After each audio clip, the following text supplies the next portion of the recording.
वाराणसी के ज्ञानवापी मंदिर में शिवलिंग के आकार क्या मिले, उसके बाद पूरे देश में सियासत तेज हो गई। असम में बाढ़ कहर बरपा रहा है तो यहाँ झारखंड में माइंस अलॉटमेंट में ने सियासत को पूरी तरह से गरमा दिया है। नमस्कार, मैं हूँ खुशबू राय। देश और प्रदेश में बढ़ रही सियासी हलचल के बीच मैं एक बार फिर से हाजिर हूँ मुद्दे की बात के साथ।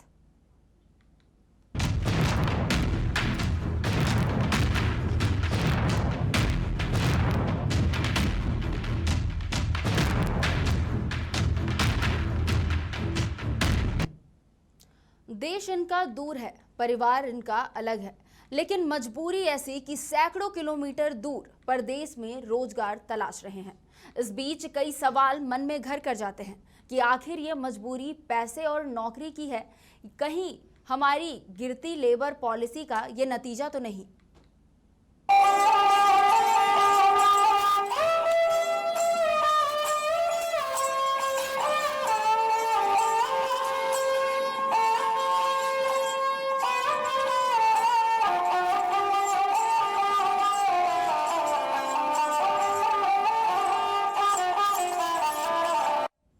देश में आज लाखों मजदूर अलग अलग प्रदेशों में काम कर रहे हैं, अपना मुल्क, अपना गांव छोड़कर रोजगार की तलाश में। पैसे की चाहने इनके दिल में भी एक कसक है।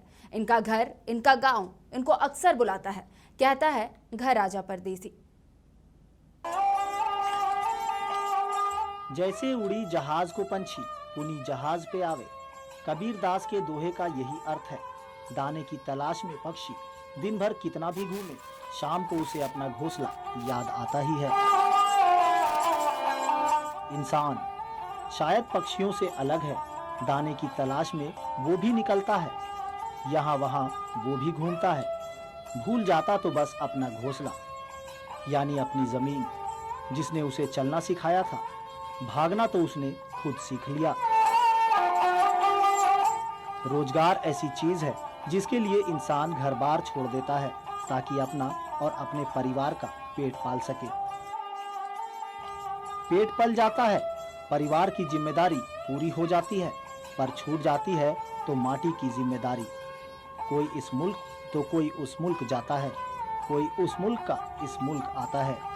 नहीं बदलती है तो पीछे छूटी माटी की कहानी। सबकी कहानी एक ही है, कोई दूसरा देश हो या झारखंड प्रदेश।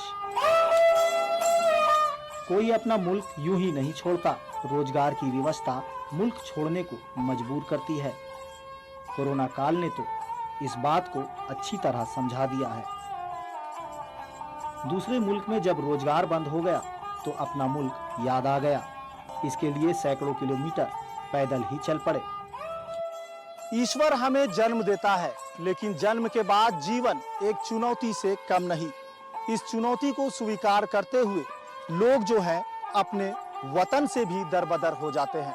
कहीं ना कहीं घर परिवार की चिंता और बच्चों की शिक्षा इनके आड़े भी आती है। ऐसे ही कुछ लोग भी हैं जो झारखंड में छत्तीसगढ़ से पलायन कर आए हैं और किसी तरह से रोजगार कर या कह सकते हैं मेहनत मुशक्कत कर घर परिवार के भरण पोषण की चिंता के साथ काम में जुटे हैं। हमारे साथ इस समय मौजूद है छत्तीसगढ़ से झारखंड पहुंचे भरत जी। भरत जी, सबसे पहले आपसे ये बात करेंगे कि छत्तीसगढ़ से आप यहाँ आए हैं, ईटा बना रहे हैं, प्रतिदिन कितना ईटा बना लेते होंगे? प्रतिदिन अब वो बन जाता है, डेली का 4000 वो बन जाता है। अगर बात करें मजदूरी की तो एक दिन में कितना मजदूरी आप लोगों को मिलता है? 630। अभी 5 साल का है, कभी 2.5 साल का है। छत्तीसगढ़ से आप आए हैं झारखंड, क्या छत्तीसगढ़ में आप लोगों को रोजगार नहीं मिला? मिलता है लेकिन उतना रोजगार नहीं मिलता हम लोग को, इसीलिए बाहर आना पड़ता है। तो खैर, हर किसी को अपने घर में रोजगार मिलना काफ़ी समस्यापूर्ण होती है या कह सकते हैं चुनौतीपूर्ण होती है। यही वजह है कि लोग अपने वतन से दरबदर हो जाते हैं। इस समय हमारे साथ छत्तीसगढ़ की एक युवती है, महिला है, जिनका नाम है गौरी यादव। दिन भर में आप कितना ईटा बना लेती? पूरा सभी मिलाकर 4000 बनाते हैं। 4000। हाँ। 4000 में घर परिवार चल जाता है? रोज का तो 4000 में चलता है, कहाँ चलेगा? इतनी महंगाई में 4000 में नहीं चलेगा ना। महंगाई भी तो लगातार बढ़ रहा है, क्योंकि आप महिला हैं, घर परिवार, घर रसोई भी आप लोग ही देखते होंगे, तो क्या घर का खर्चा, जिस तरह से अभी सिलेंडर का, गैस का दाम बढ़ रहा है, तेल का भाव बढ़ रहा है, दाल का भाव बढ़ रहा है, तो कैसे चलता होगा घर? इसीलिए तो मजदूरी मेहनत कर रहे हैं, घर नहीं चल रहे थे। बिल्कुल, तो ये है लक्ष्मी जी हैं जो कि छत्तीसगढ़ से यहाँ रांची में काम कर रही है, यानी झारखंड आकर किसी तरह से घर परिवार को चलाने के लिए मेहनत करके, मशक्कत करके, मजदूरी करके अपने घर परिवार को आगे बढ़ाने के प्रयास में है। तो यहाँ इस तरह से कह सकते हैं कि छत्तीसगढ़ से झारखंड की दूरी काफ़ी लंबी है।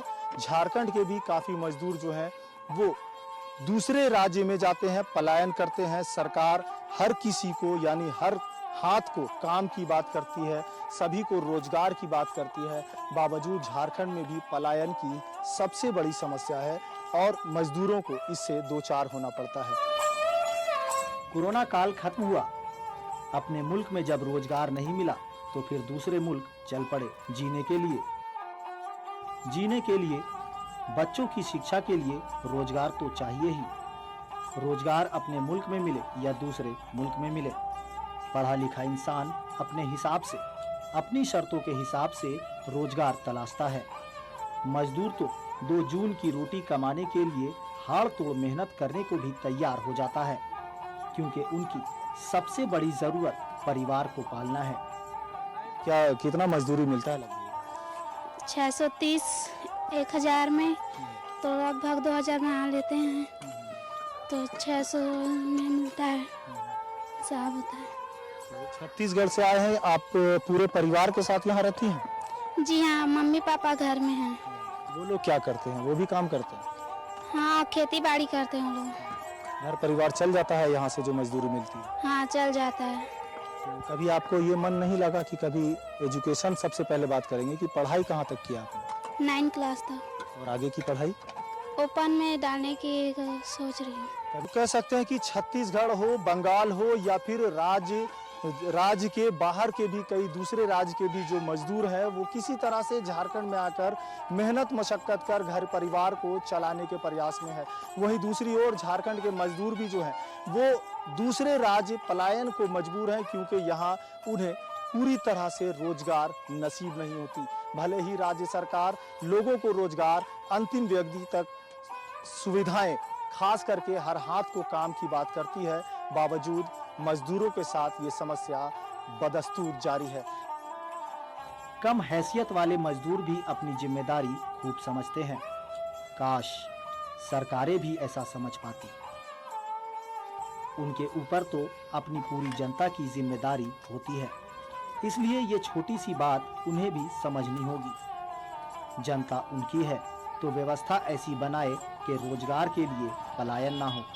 अगर पलायन हो भी तो दूसरे राज्यों से तालमेल हमेशा बना रहे, ताकि उनकी खोज खबर मिलती रहे। तो मनोहर जी, क्या वजह हो गई कि छत्तीसगढ़ से झारखंड की तरफ, क्या वहाँ रोजगार की कमी है? नहीं, रोजगार नहीं है वैसा। हम लोग अपना यहाँ थोड़ा ज़्यादा पैसा मिल जाता है हम लोग को, ये अपना काम भी होता है, और उधर दिहाड़ी उहाड़ी उतना मिलता नहीं हम लोग को गाँव में। मेहनत मजदूरी मशक्कत कर किसी तरह इनका भरण पोषण, बच्चों की शिक्षा, इन तमाम ज़रूरतों को पूरा करने के लिए लोग अपने वतन से दरबदर होते हैं। तो कह सकते हैं कि पेट की भूख या परिवार की चिंता लोगों को इस कदर सताती है कि वो अपने वतन से दरबदर होते हैं। सरकारें भी अगर आपस में तालमेल बनाकर, योजना बनाकर काम करें तो पलायन के दंश से मजदूरों को बचाया जा सकता है। परदेश में चाहे कितना सुख मिल जाए, अपनी माटी के सुख से बड़ा सुख कुछ भी नहीं। रोजगार तो अपने मुल्क भी दे देगा, अपनी माटी का सुख कहीं नहीं मिलेगा। देर कभी भी नहीं होती, शाम होते ही जैसे पक्षी अपने घोंसले में लौट आते हैं। तुम्हारी मिट्टी भी हरदम तुम्हारी राह तकती है। बाहें फैलाए, कब आएगा परदेसी, अब तो घर आजा परदेसी।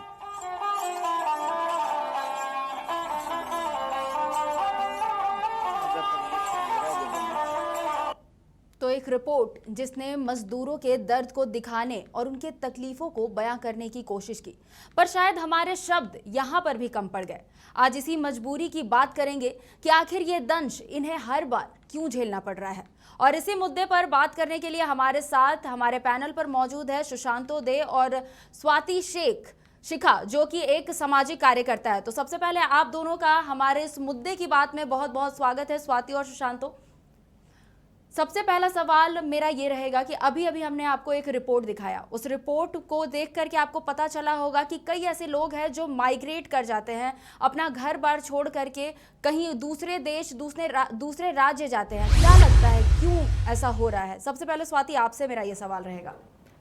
सबसे पहले तो धन्यवाद, क्योंकि आपने एक ऐसा मुद्दा चुना है जो कि सरकारों द्वारा जो है काफ़ी ज़ोर से इग्नोर किया गया है। सरकारों ने, लोगों ने अपने आसपास ये सब कुछ होता हुआ देखा है। जिन विजुअल्स को अभी आपने दिखाया जी। ये सब कुछ हमारे आसपास हुआ है, खास करके लॉकडाउन से लेकर अभी तक जी। लेकिन फिर भी लोगों ने जो है काफ़ी कन्वीनियंटली चूज़ किया कि शायद ये मुद्दा हमारा पर्सनल नहीं है, तो हम जो है इस पर कोई खास ध्यान नहीं देते हैं। एक बात हम भूल गए कि जिन सड़कों पर हम चलते हैं या जिन घरों में हम रहते हैं, जो खाना हम खाते हैं, ये सब कुछ जो है उस मजदूर वर्ग या किसान वर्ग के द्वारा ही किया गया है, जिसके लाभ जो है हम उठा पा रहे हैं। जब हम सरकारों की बात करें या जब हम लॉज की बात करें या जब हम पॉलिसीज़ की बात करें, तो बनने को तो कई लॉज बनते आए हैं, अभी भी बने हुए हैं।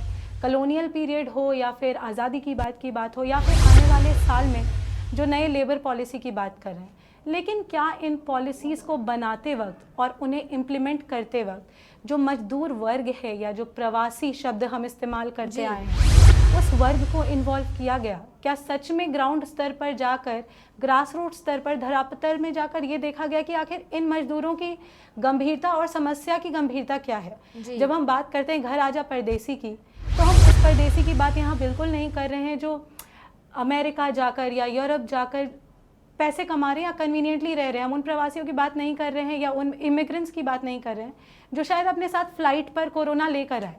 हम उनकी बात कर रहे हैं जो अपने गाँवों में थे, अपने घरों में थे, और उनके साथ सलूक कैसा किया गया ये शायद सभी ने सोशल मीडिया पर देखा जी। क्योंकि कहीं ना कहीं मेन स्ट्रीम मीडिया ने भी इस बात को से जो है काफ़ी कन्वीनियंटली साइड स्टेप कर लिया था।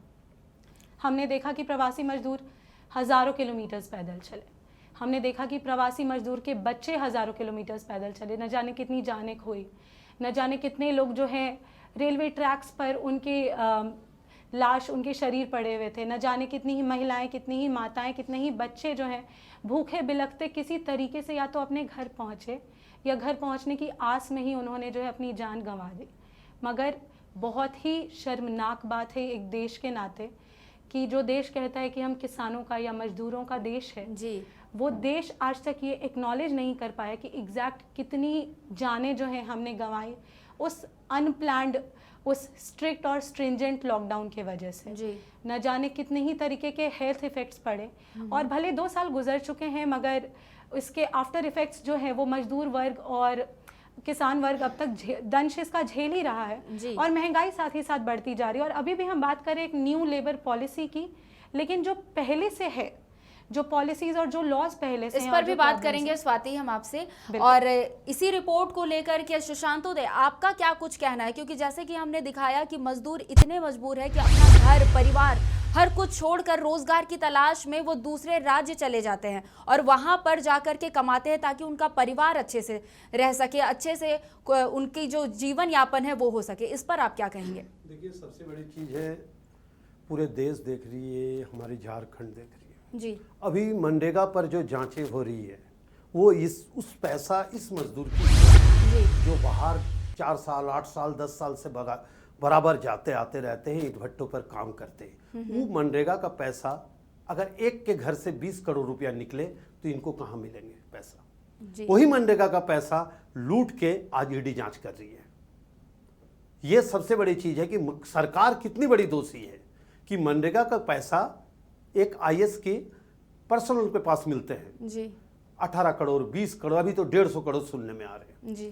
तो ये पैसा किनकी थी? ये मजदूर जो पैदल आए हैं, ये मजदूर जो हमारे राज्य से बाहर गए, ये मजदूर जो देश से बाहर जाने की सोच रही है, लेकिन सरकार चुप्पी बैठी हुई है। जी, यहाँ पर एक और अहम सवाल जो है वो हमेशा हमारे दिमाग में आता है कि क्या हमारे सरकार के पास उन मजदूरों की संख्या है, क्या उनका उन्होंने एक मेंटेन करके डायरी रखा हुआ है सुशांतोदय एकदम की? आपको बता दे, आपने एकदम सही सवाल लाया। ये सवाल तो हम खुद अपने आप ला के अपने जवाब देने की बात आपको बता दें।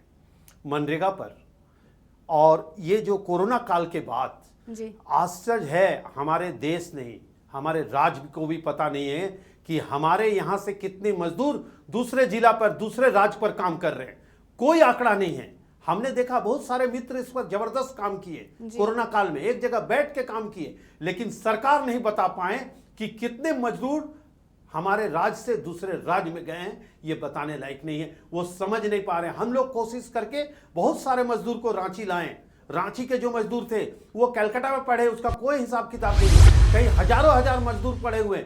सरकार, किसी भी सरकार को ये नहीं, केंद्र के पास कोई अपसेट नहीं है, केंद्र के पास कोई रिपोर्ट नहीं है कि कहां पर कौन मजदूर और कितने लोग देश से बाहर है, वो भी नहीं जानते। लेकिन बाहर है, राज्य का तो छोड़ दीजिए, देश का भी यही हाल है। हमें लगता है कि सबसे बड़ी काम अभी कोरोना आने के बाद, 2 बार कोरोना आने के बाद कम से कम सिस्टम में ये हुए हैं, सबको अपलोड किया जा रहे कि कितने मजदूर, अगर मजदूर बाहर जा रहे उसका निश्चित तौर पर चिन्हित हो और वो बाहर जाने से पहले उनके पेपर वर्क कंप्लीट हो। ये पहले करने की जरूरत थी। हमें लगता है कि वो जिस जगह पर, जिस राज्य में उसे पैदल आने की जरूरत नहीं थी, वहां पर निश्चित तौर पर सरकार की तरफ से उसे रहने की, उसे व्यवस्था करने के लिए पैसा ट्रांसफर किए जा सकते थे। लेकिन यहाँ मजदूर किस पर जाते हैं? आप जिसको ईंट भट्टा पर काम करने की बात बता रहे, उन्हें जो 630 रुपया बताए 1000 ईंटाओं पर, आपको बता दे कि ये अगर फरवरी महीना में हमारे झारखंड से ये जाते हैं और दूसरे स्टेट से भी फरवरी में ही निकलते, ज़्यादा जो निकलते हैं उसे सोचिए 2021 के फरवरी में उनको निकलना है, 22 के फरवरी में निकलना है, तो 21 के सितंबर महीने में दलाल, ईटा भट्टे के दलाल जिसे हम कहते हैं, माफिया जिसे कहते हैं, वो जाके उसे आधा पैसा दे आते हैं। और इनके जो हिसाब देख रहे हैं 1000 के हिसाब है, वो आपको 800 के हिसाब से वो 200 का पैसा वो दलाल खाते हैं। ये मजदूरी करते हैं और पैसा वो खाते हैं। इस पर सरकार की कड़ी नजर रखने की जरूरत है। निश्चित तौर पर अगर हमारे राज्य पर काम नहीं है, अगर झारखंड से बाहर छत्तीसगढ़ में काम नहीं है, जो झारखंड आ रहे उनको भी क्या मिल रहे हैं। ये ऐसे नहीं कि बाहर से अगर मजदूर आए, दूसरे राज्य से आए, और आदिवासी मूलवासी कोई आपको तो फ्लैट वाले मजदूरी करने नहीं। अगर कुल मिलाकर देखा जाए तो सरकार के पास कोई मेंटेन डायरी नहीं है कि हमारे राज्य से कितने मजदूर दूसरे राज्य जा रहे हैं मजदूरी करने के लिए, या फिर दूसरे राज्य से भी कितने मजदूर यहाँ पर आ रहे हैं। स्वाति, मैं आपके तरफ रुख करना चाहूंगी। अभी आप लेबर पॉलिसी की बात कर रहे थे कि पहले से जो लेबर पॉलिसी है सरकार उसको भी अच्छे ढंग से नहीं चला पा रही है।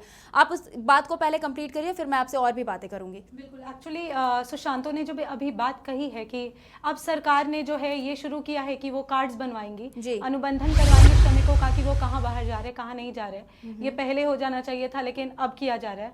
सुशांतो, मैं आपको बताना चाहूँगी, फील्ड एक्सपीरियंस से हम जब फील्ड विजिट्स पे जा रहे हैं झारखंड में, या हमारे साथ जो हमारे नेटवर्क में पार्टनर्स काम कर रहे हैं, कई जगहों से महीनों से यही शिकायत आ रही है कि उस कार्यभार को संभालने वाली जो मैकेनिज्म है या वहाँ पे जो ऑफिसर्स बैठे थे, महीनों से ये श्रम कार्ड का जो काम है वो बंद पड़ा हुआ है। कई जिलाएं, कई गांव ऐसे हैं जहां ये काम बिल्कुल नहीं हो रहा है, ठप पड़ा हुआ है। तो अभी भी सिर्फ वो कहते हैं लिप सर्विस, वो लिप सर्विस ही हो रही है कई जगहों पर, ये काम भी पूरी तरीके से नहीं हो पा रहा। नहीं, आपको बता दें कि सचिवालय में यहाँ पर एक और सवाल, स्वाति, सुशांतो मैं आपसे और भी बात करूंगी। स्वाति, यहाँ पर लगातार हम देख रहे हैं जिस तरीके से लॉकडाउन हुआ, लॉकडाउन के बाद कई प्रवासी मजदूर अपने राज्य वापस आए, यहाँ से भी जो मजदूर थे वो अपने राज्य वापस गए, पर वहाँ उन्हें उस तरीके का रोजगार नहीं मिल पाया। सरकार ने शायद उन पर उस तरीके से ध्यान नहीं दिया, और इसी वजह से कई ऐसी घटनाएं सामने आई जिसमें हमने देखा कि मजदूरों ने आत्महत्या कर लिया, खुदकुशी जैसे कई केस जो है इस लॉकडाउन में शायद सबसे ज्यादा सामने आए हैं।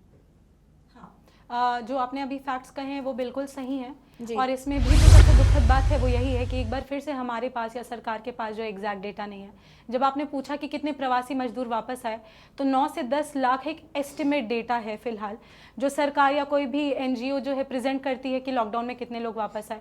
लेकिन आपने जो आत्महत्या की बात कही, ये आत्महत्याएं रुकी नहीं है, ये आत्महत्याएं कंटिन्यूड हैं, क्योंकि सरकार जो है, सरकार ने इन श्रमिकों के लिए या फिर इन प्रवासियों के लिए किसी भी तरीके की, किसी भी एम्प्लॉयमेंट की, रोजगार की सेवाओं का वापस से ध्यान नहीं दिया इस काम के ऊपर, किसी तरीके की नई अपॉर्चुनिटीज़ लेकर नहीं आए हैं। और एट द सेम टाइम साथ ही साथ जो है इस तरीके से इस दर पर महंगाई बढ़ती जा रही है कि अपने बच्चों को पढ़ाने के लिए या घर चलाने के लिए, चूल्हा जलाने के लिए लोगों के पास पैसे नहीं हैं। अब सवाल यही आता है कि यहाँ कमरों में बैठकर हम यही कहेंगे कि उसके पास आखिर और ऑप्शन क्या है आत्महत्या करने के बजाय। ऐसे में एक सवाल ज़रूर उठता है कि क्या ये आत्महत्या है या फिर मर्डर है स्टेट मशीनरी के द्वारा, एडमिनिस्ट्रेशन के द्वारा, जो सिर्फ और सिर्फ इस बहुत ही बड़े से समुदाय पर वोट बैंक पॉलिटिक्स तो ज़रूर करती है, लेकिन जब उनके लिए काम करने की बारी आती है तो चुप्पी साध लेती है, पीछे हट जाती है और कहती है उनके पास ना डेटा है, ना ही संसाधन है, ना ही पैसे हैं। और फिर ये पैसे निकलते हैं, जैसा सुशांतों ने कहा, ईडी जांच के दौरान, वो भी किसी ना किसी पॉलिटिकल एजेंडा के जरिए। जी, यहाँ पर सुशांतो आपने सुना कि स्वाति ने एक बड़ी ही खास बात कही कि ये जो सारी योजनाएं हैं वो सिर्फ कहीं ना कहीं मुंह बोली हुई है, सिर्फ वो पेपरों पे दर्ज है। अधिकारी जब मीडिया के सामने आते हैं तब बोलते हैं कि हम ये कर रहे हैं, हम वो कर रहे हैं। तो क्या लगता है कि सिर्फ सरकार अकेले इसके लिए जिम्मेदार है या फिर इसमें अधिकारी की भी उतनी ही जिम्मेदारी बनती है, या फिर वो भी उतने ही जिम्मेदार है इस पूरे सिनेरियो के लिए या माइग्रेशन के लिए? देखिए, सबसे बड़ी चीज़ है कि जिनकी सरकार चल रही है वो सबसे बड़ा जिम्मेदार है जी। उससे पहले कोई नहीं जिम्मेदार, हम आप बाद में जिम्मेदार। लेकिन आपको एक चीज़ बता दें कि जो प्रैक्टिकली हम लोग जो फील्ड में जाने के बाद पता चलते हैं, जो मजदूरी करने बहुत से ऐसे भी लोग जाते हैं जिनको प्रशासनिक तौर से तकलीफ दिए जाते हैं उनके परिवार को।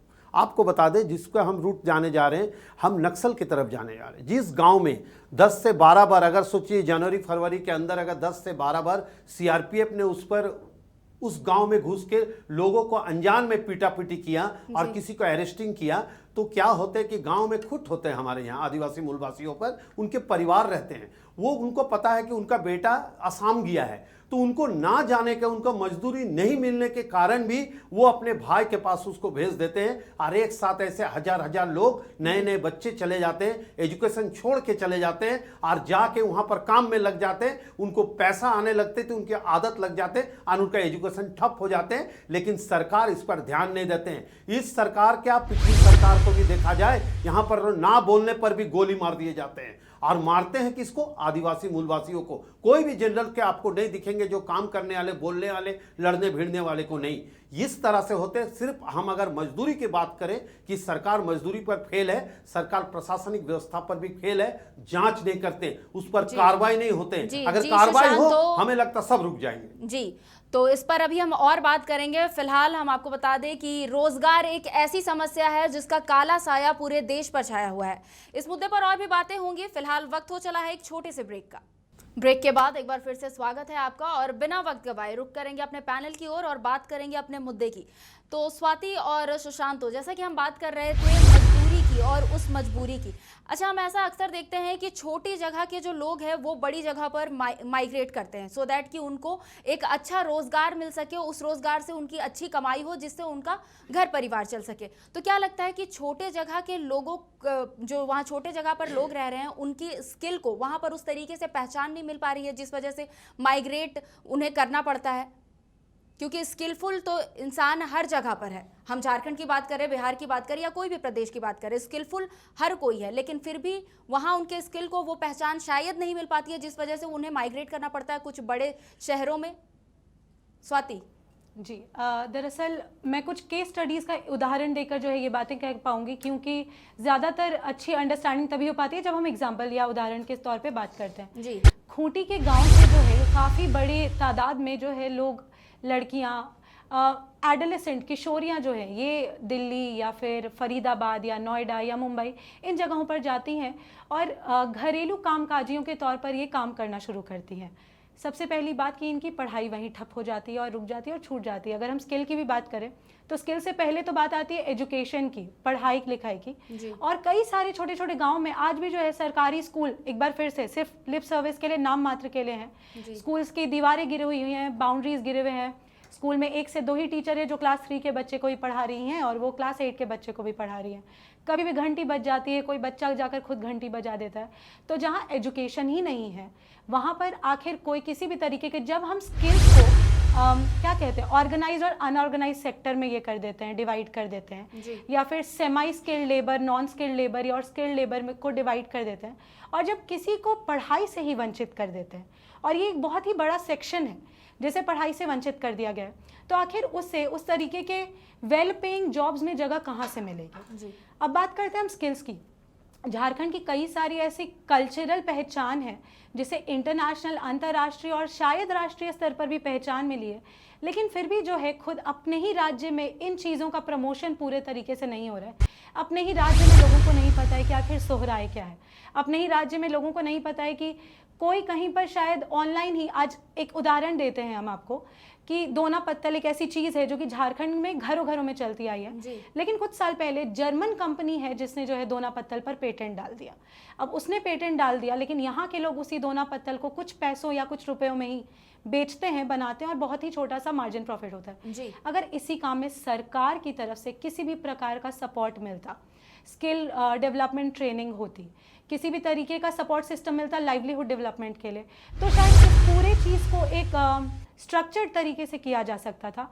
लोगों की मेहनत कम लगती, लोगों का वक्त कम ज़ाया होता, और शायद प्रॉफिट मार्जिन बढ़कर होता जिसे वो सस्टेन कर पाते। अभी बस हैंड टू माउथ भी जो है बहुत मुश्किल से हो पा रहा है। 2 जून की रोटी जो हम कहते हैं वो भी बहुत मुश्किल से हो पा रही है, लेकिन अगर सरकार की तरफ से और अधिकारियों की तरफ से, एडमिनिस्ट्रेशन की तरफ से सपोर्ट होता तो शायद ये बेहतर तरीके से होता। सुशांत, तो आप क्या कहेंगे इसी मुद्दे पर? जैसा कि पार्टी लगातार बोल रही है कि अगर सरकार की तरफ से उन स्किल को और ज़्यादा स्किल्ड बनाने में मदद मिलती तो शायद जीवन यापन करना आसान होता। देखिए स्वाति जी, जिस जगह की बात कर रही है खूंटी में, हमें लगता है कि सबसे ज़्यादा अगर पलायन कहीं हुई है तो वो गुमला क्षेत्र है हमारे। गुमला का आपको छत्तीसगढ़ बॉर्डर तक अगर देख ले तो मैक्सिमम हम लोग दिल्ली जाते हैं तो अगर संडे को घूमने निकल जाएं तो लगता है कि हम रांची में हैं, हम गुमला में। इस तरह से माहौल में बच्चियां निकल के घूमते हैं शहर के बीच। और जो डेवलपमेंट की जो बात कर रहे हैं हम, तो देखिए झारखंड की धरती पे, बिरसा की धरती पर किसी को भी रोजगार लेने के लिए सिर्फ और सिर्फ किसी, आज तक आज़ादी के बाद से किसी भी ट्राइबल क्षेत्र में, जहाँ हमारे पूरा 5th शेड्यूल एरिया, यहाँ पर कभी भी किसी ने कुछ सरकार से मांगा नहीं। सिर्फ अभी मांगने की अगर ज़रूरत पड़ गई तो पानी। अगर हमें लगता है कि अगर भरपूर उसे पानी मिल जाए, खेती बाड़ी पर हमारे अगर ज़मीन लूट खट जाए और खेती बाड़ी पर हम पूरा संभल जाएंगे। 2 एकड़ 5 एकड़ ज़मीन पर पूरे परिवार चल जाते हैं, और परिवार चलाने का बाद एजुकेशन भी दे देते हैं। लेकिन यहाँ पर क्या होते हैं कि कुछ लोग क्या बताएं कि शहर के बीचों बीच टाउनशिप में यहाँ रहते हुए बड़े बड़े लोग जो इस पर काम किए थे कि महिलाओं को बाहर ले जाओ, आज वो हावी में बैठे हुए, अच्छे पद पर बैठे हुए। पहला झारखंड से हमारे बच्चिया को ले जाने का जो सिस्टम चालू किया उन्होंने किया, करने के बाद आज चुपचाप हो गए। लेकिन आज देखिए सबको लग जाते हैं। एक बच्ची को अगर घर में किसी का देते हैं तो 30 से 40 हज़ार रुपया उसको मिलता है, और नेटवर्क उसी पर रहते हैं, उसका मारते हैं, पीटते हैं। और कौन जाते हैं बताएं आपको, जिनकी 12 से 13 साल हो गए, उनको लगता है कि फिल्म देखते और ये देखते हैं कि हम दिल्ली चले जाएंगे, बॉम्बे चले जाएंगे तो क्या बहुत कुछ कमा लेंगे। लेकिन नहीं, वो घर में रह के कमा सकते हैं। लेकिन सरकार को खेती बाड़ी करने के लिए पानी की व्यवस्था कम से कम कर दें और बीज का जो है मुफ्त में दे दें। हमें लगता है कि हमारे झारखंडी जनता, झारखंड के नौजवान घर पर खेती बाड़ी करके बाहर उसे कहीं काम करने की जरूरत नहीं कर पड़ेगी। लेकिन सरकार क्या देंगे उससे? पानी। उसे तो पानी छीन लिए जाते हैं कॉरपोरेट घराने को, चाहे किसी की भी सरकार रहे, वो जमीन दे देते और उनकी जमीन होने तो अनुभाव में बिक जाते हैं। घर में एक बुलेट और एक राजदूत आ गए, इसी पर खुश हो जाते हैं, उसका दूसरे भी बैंक टान लेते हैं, फिर वो परमानेंट उस जगह से खूट क्या उसकी खतियान भी हट जाते हैं कुछ देर बाद, कुछ सालों बाद। तो स्वाति, आप दोनों से मेरा आखिरी सवाल, चूंकि वक्त की कमी है, आप दोनों मानते हैं कि सरकार की जो लेबर पॉलिसी है उसमें कमी है? सुशांत, निश्चित क्या चेंजेस आना चाहिए? देखिए चेंजेस में क्या है कि लोगों के बीच, गांव के बीच जाना चाहिए कि आपको 6 घंटा और 8 घंटा में कितने पैसे मिलेंगे। उसके लिए भाषा पर, जैसे जहां अगर सोचिए जहां खूट है, जहां पर आपको मुंडारी है, वहां लैंग्वेज को जो लगाए जाएंगे वहां पर लिख देते इंग्लिश में, वो कौन पढ़ेंगे? कुड़ुक में लिखने की जरूरत है। गांव के अंदर लिख दे कि आपको 800 रुपया मिलेंगे पर डे, आपको यहां से मिलेंगे 700 रुपया मिलेंगे। महिला और पुरुष में अंतर ना रखें दोनों को, तब कोई नहीं जाएंगे। लेकिन आप लिखेंगे क्या चीज में? इंग्लिश में। अब बताइए क्या पढ़ेंगे इंग्लिश में? आप हिंदी में ऐसा लिख देते हैं, वो फोटो खींच के ले जाते हैं मोबाइल से, 14 जन को पढ़ाते हैं। तो इस हाल को अगर बचाने के लिए सरकार को पहली काम करनी चाहिए कि लोगों के बीच जाएं और लोगों को बताएं कि आपको हम रोजगार इस तरह से देना चाहेंगे। आप किसी आईएएस और सीओ और वीडियो के अधिकार से जाके उसको कहेंगे, वो तो उसको पुलिस समझते हैं, प्रशासनिक व्यवस्था समझते हैं, उससे कोई बात नहीं करने चाहते हैं। तो कैसे होगा? वो जाएंगे बाहर, क्योंकि साल भर आगे पैसा ले लेते हैं। हमारे राज्य की एक चीज है, यहाँ पर जो काम के लिए अगर पैसा ले लिए, उस राज्य में वो मर भी जाएंगे लेकिन उसका काम जरूर करके आएंगे। ये मेरी राज्य की बड़ी व्यवस्था। स्वाति, आप क्या कहेंगे? क्या कुछ पॉलिसी में जो है सुधार होनी चाहिए जिससे ये माइग्रेशन जो है एक बहुत बड़ी समस्या है, इसको रोका जा सके? सबसे पहला तो मैं कहूँगी एजुकेशन, क्योंकि माइग्रेंट फैमिलीज़ के लोग जब बाहर पलायन करते हैं तो उनके बच्चों का या तो एजुकेशन पूरे तरीके से डिस्टर्ब हो जाता है, या तो रुक जाता है, या फिर वो दोबारा से उस जनरेशनल विशियस साइकिल में फंस जाते हैं। जिनके पुरखों ने, जिनके बाप दादा ने या माताओं ने या दादियों ने बाहर जाकर काम किया, वो भी बाहर जाकर काम करते हैं। सबसे पहली चीज़ है एजुकेशन। गाँवों के ग्रामीण स्तर पर एजुकेशन की व्यवस्था को ठीक करनी है। दूसरी जो चीज़ है, जैसा इन्होंने कहा कि एग्रीकल्चरल सेक्टर में जो है सरकार को थोड़ी सी सहायता देने की काफ़ी ज़रूरत है, क्योंकि एग्रीकल्चर जिस तरीके का है, जिस तरीके का यहाँ का मौसम की स्थिति है हमारे राज्य में, अगर सरकार की तरफ से थोड़ी सी मदद मिल जाए तो शायद पलायन को रोका जा सकता है। और तीसरा जो ये स्किल डेवलपमेंट प्रोग्राम्स है, अनुबंधन कराने का जो काम है और किसी भी तरीके की परियोजना से लोगों को जोड़ने का काम है, सरकार को सबसे पहले ये देखना चाहिए कि आखिर कौन सी प्रमुख वजहें हैं कि लोग अपने गाँवों को या फिर अपने प्रदेश को या अपने ज़िले को छोड़कर बाहर जा रहे हैं, और बाहर जाकर आखिर उन्हें किस तरीके की समस्या का सामना पड़ रहा है। कोई बाहर जाकर काम करे वह गलत नहीं है, लेकिन अगर कोई बाहर जा रहा है, किसी भी तरीके के क्राइम का शिकार हो रहा है, अगर वो एक्सप्लॉइट हो रहे हैं, शोषित हो रहे हैं, तो सरकार को इस पर ठोस कानून बनाने चाहिए और बनाकर उन्हें किताबों तक सीमित नहीं करना चाहिए। ये ज़रूर दिखाना चाहिए कि आखिर आपकी कानून की पहुंच कहाँ तक है और कितनी दूर तक है। जी खैर, ये बहस तो चलती रहेगी, आरोप प्रत्यारोप भी लगते रहेंगे, पर इस बीच सवाल अभी भी वही है कि आखिर इनकी मुश्किलें कब कम होगी और कब तक इनके अपने दिलों से ये कसक रहेगी कि घर आजा परदेसी। खैर, आप दोनों का बहुत बहुत शुक्रिया हमारे इस पैनल पर जुड़ने के लिए। फिलहाल आज के इस खास पेशकश में मेरे साथ इतना ही। अगली बार फिर से हाजिर होंगे एक और ज्वलंत मुद्दे के साथ। तब तक के लिए मुझे दीजिए इजाजत। नमस्कार।